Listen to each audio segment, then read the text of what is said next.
Arestado matapos ma-corner ang tinaguriang Spider Boy na sangkot umano sa serye ng panloloob sa mga bahay sa Santo Tomas, Batangas. Nakatutok si John Consulta. Exclusive.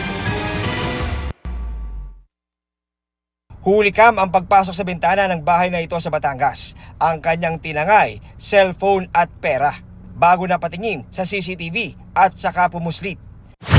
Sa bahay namang ito sa Batangas pa rin, di lang nagnakaw ng laptop ang kawatan, nag-food trip pa sa nilooban niyang bahay.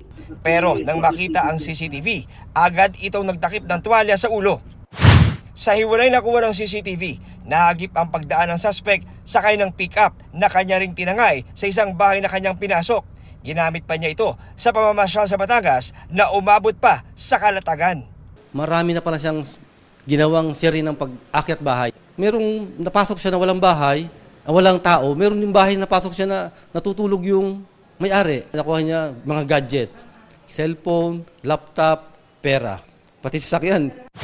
Pero kamakailan, nagtapos ang tila pansasapot ng tinaguriang Spider Boy nang ma-corner siya ng mga taga-barangay at taong bayan sa bakanteng bahay na ito sa Santo Tomas. Ang ginawa nitong si Spider Boy, sinuntok yung mga tanod natin at ito, ang ginawa ng mga tanod natin is kanilang inaresto at tinan-over itong si Spider Boy sa ating mga kapulisan.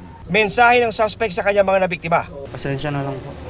Patawarin na lang po ako ng mga tao. Paalala ng Calabarzon Police sa mga mag-out of town ngayong Kapaskuhan. Siguraduhin natin na nakalock yung mga pintuan natin, yung mga bintana natin. I-check natin thoroughly, not once, not twice, but thrice. Huwag nating kalimutan na ibilin doon sa barangay at sa mga kapitbahay na kayo po ay aalis. Sana po yung recording ng CCTV is nakatago para kung may papasok man sa inyong mga bahay is hindi nila makukuha. Para sa GMA Integrated News, John Consulta, nakatutok 24 oras.